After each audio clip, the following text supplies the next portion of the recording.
जैसे कहता है ना कि दाल में काला, वो नहीं, पूरे दाले काला। बीजेपी का जो शासन है ना वो ईवीएम का शासन है, और ईवीएम का जो शासन है ना वो मनुस्मृति का शासन है। यहाँ जिसकी जितनी संख्या भारी उसकी इतनी हिस्सेदारी होनी चाहिए। उनका भी तो वोट का दाम उतना ही है जितना राष्ट्रपति का वोट का दाम। तो राष्ट्रपति उतने अमीर, प्रधानमंत्री उतने अमीर, मंत्री लोग उतने अमीर, और उसी जाति का गरीब आदमी जो उसी जाति में जो है उनका कोई देखरेख करने वाला नहीं। पूरे देश का अगर कोई शत्रु है तो कुछ चंद ब्राह्मण है, वही देश को बर्बाद करके रखा। नमस्कार, आप लाइव लगातार देख रहे हैं। मैं चेतन कुमार हूँ। इस वक्त हम देवघर में हैं। देवघर में देखिए कि भारत मुक्ति मोर्चा और राष्ट्रीय पिछड़ा वर्ग मोर्चा के बैनर तले राष्ट्रव्यापी जेल भरो आंदोलन के तहत ये लोग धरना पर बैठे हैं।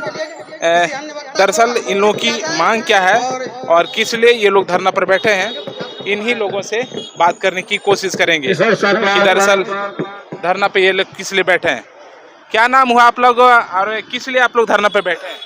मेरा नाम हुआ बीके आनंद जी, और भारत में जो बीजेपी द्वारा समस्याएं निर्माण की जा रही है उसी के खिलाफ हम लोग धरना पर बैठे हैं। और धरना ही नहीं, हम लोग जेल भरो आंदोलन करने जा रहे हैं। हम लोग जेल जाएंगे अभी, जिसमें जो समस्याएं हैं वो वक्फ बोर्ड की भूमि जो है अधिग्रहण कर रहा है, छीन रही है सरकार। इसके बाद बोधगया में जो बौद्ध मंदिर है उस पर ब्राह्मणों का कब्जा है, जबकि वो बौद्ध धर्म का होना चाहिए। इसके अलावे अडानी अंबानी को यहाँ से ज़मीन छीन करके उनको औने पौने में बेच रहा है। यहाँ का जो जातिवार जनगणना है भारत में वो नहीं कर रहा है। दलितों पर अत्याचार, महिलाओं पर अत्याचार। इसके बाद जिसकी जितनी संख्या भारी उतनी सी हिस्सेदारी होनी चाहिए, जातिवार जनगणना होनी चाहिए। ये विभिन्न समस्याएं जो बीजेपी ने क्रिएट किए हैं उसी के खिलाफ हम लोग बैठे हुए हैं। देखिए कि इनके हाथों में जो पंपलेट देख रहे हैं, महाबोधि महाविहार ब्राह्मणों का कब्जा नहीं चलेगा, ईवीएम से वोटों का घोटाला नहीं चलेगा, ईवीएम हटाओ संविधान बचाओ, वोट हमारा राज्य तुम्हारा नहीं चलेगा। और आपने वक्फ बोर्ड की बात की है, इसमें रिफॉर्मेशन किया गया है। ये तो पहले से ही था, लेकिन इसको राष्ट्रपति ने भी मंजूरी दे दी है, लोकसभा से भी पास हो गया, राज्यसभा भी पास हो गया। अब जो है तारीख की घोषणा जो है इम्प्लीमेंट कराने की, वो केंद्र सरकार तय करेगी। आपको कहाँ लगता है कि कहाँ गलत हुआ है वक्फ बोर्ड में? कहाँ नहीं, जैसे कहता है ना कि दाल में काला, वो नहीं, पूरे दाले काला, पूरे गड़बड़े हैं। और बीजेपी का जो शासन है ना वो ईवीएम का शासन है, और ईवीएम का जो शासन है ना वो मनुस्मृति का शासन है। भारत में अभी मनुस्मृति का शासन चल रहा है, मनुवाद चल रहा है, जो लोकतंत्र में ये चीज़ बर्दाश्त नहीं होने का चीज़ है, और हम लोग बर्दाश्त नहीं करेंगे। यहाँ जिसकी जितनी संख्या भारी उसकी इतनी हिस्सेदारी होनी चाहिए। आप भी गरीब हैं, सभी जातियों में गरीब है, अमीर है, मिडिल क्लास के लोग हैं, तो वो गरीब लोग कैसे उत्थान होगा? उनका भी तो वोट का दाम उतना ही है जितना राष्ट्रपति का वोट का दाम है। तो राष्ट्रपति उतने अमीर, प्रधानमंत्री उतने अमीर, मंत्री लोग उतने अमीर, और उसी जाति का गरीब आदमी जो उसी जाति में जो है उनका कोई देखरेख करने वाला नहीं। तो हम लोग उन सब की लड़ाई लड़ रहे हैं।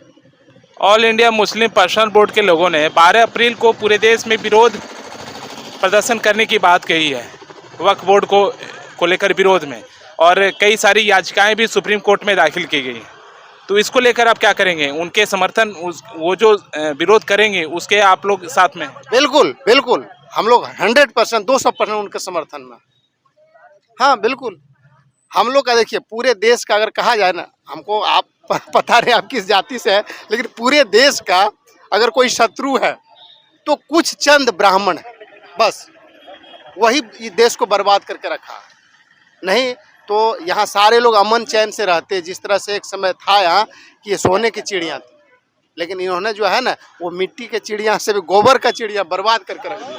क्या क्या मुख्य एजेंडा आप लोगों का क्या है? देखिए सब लिखा हुआ है, यही सब मुख्य पंपलेट्स में है, वही सारा। बिल्कुल, ईवीएम हटाओ, वक्फ बोर्ड वाला भूमि वापस करो, जातिवार जनगणना करो, जिसकी जितनी संख्या भारी उसकी उतनी हिस्सेदारी करो, सभी जातियों में गरीब है उनको हक अधिकार दो, ये सारी बातें। वक्फ पास कराया गया है, इसको लेकर आप क्या कहेंगे? जिस तरह से जदयू के कई सारे नेता भी अब वो मन बना रहे हैं कि जदयू पार्टी छोड़ने का मन बना रहे हैं, आगामी विधानसभा जो चुनाव हो रहा है उस पर भी असर होगा? बिल्कुल असर होगा, कैसे नहीं असर होगा, बिल्कुल असर होगा, और खूब असर होगा। वो लोग हारेंगे। जो लोग है ना जदयू वाले, जो उनका समर्थन में है ना, शत्रु का, हम लोग का शत्रु का समर्थन में, वो लोग सब पटकाएंगे इस बार। क्या नाम हुआ आपका? बीके आनंद। बीके आनंद।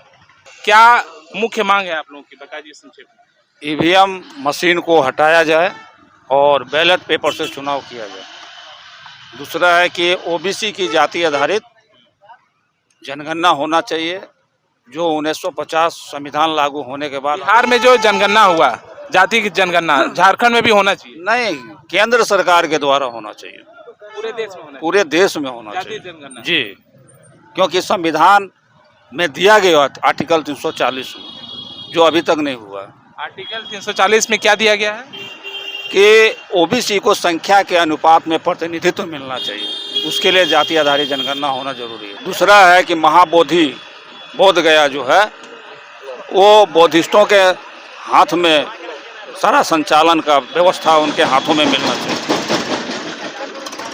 चलिए, अब इनकी अलग अलग मांगे हैं, और भी लोग हैं।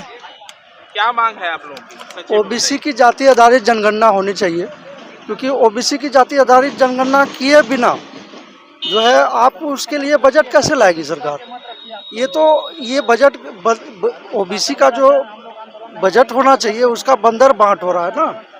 कौन कौन लोग खा रहे हैं कुछ पता ही नहीं चल रहा। तो ओबीसी का जो हक है, जो उसके लिए प्रावधान होना चाहिए, जब तक जाति आधारित जनगणना नहीं होगा वो सुनिश्चित नहीं होगा। इसलिए हम लोग जो है ज़्यादा जोर जाति आधारित जनगणना को कराने के लिए दे रहे हैं, क्योंकि मोदी जी अपने आप को ओबीसी बोलते हैं कि हम मोदी तो ओबीसी है, तो उनको तो बिना मांगे दे देना चाहिए। जैसे स्वर्णों को दे दिया, विरोध करने की आवश्यकता नहीं होनी चाहिए। विरोध करने की आवश्यकता क्यों? वो नहीं कर रहे, इसलिए कर रहे हैं। उन्होंने कहा मैं जाति आधारित। अच्छा, ये जो वक्फ बोर्ड बिल अब ये केंद्र सरकार पर टिकी है, उसको कब इम्प्लीमेंट कराना है, इसका आप समर्थन कर रहे हैं? जी नहीं, हम समर्थन नहीं कर रहे हैं, हम उसका विरोध कर रहे हैं, इसलिए कि वो सिर्फ अंबानी का एक घर बचाने के लिए वक्फ बोर्ड बिल लाया गया है। जी। क्या नाम हुआ? प्रदीप कुमार रमानी, जिला अध्यक्ष भारत मुक्ति मोर्चा। इनका कहना है कि ये सभी मांगे अगर पूरी नहीं होती है तो ऐसे ही विरोध प्रदर्शन और धरना प्रदर्शन होता रहेगा। आपको मैं बता दूं कि वक्फ बोर्ड बिल लोकसभा और राज्यसभा से भी पास हो गया है और राष्ट्रपति द्रौपदी मुर्मू ने भी इस पर मंजूरी दे दी है। इसके विपक्ष में 6 याचिकाएं विभिन्न राजनीतिक संगठनों के द्वारा किया गया है सुप्रीम कोर्ट में, और इसकी सुनवाई सुप्रीम कोर्ट में 15 अप्रैल को होनी है। अब देखने वाली बात होगी कि केंद्र सरकार इसको इम्प्लीमेंट करा पाती है या नहीं, या विपक्ष सुप्रीम कोर्ट इसके एवज में जाएगी। मैं देवघर से लाइव लगातार के लिए जीतन कुमार। लाइव लगातार के वीडियो को लाइक करें, सब्सक्राइब करें और बेल आइकन को दबाना न भूलें।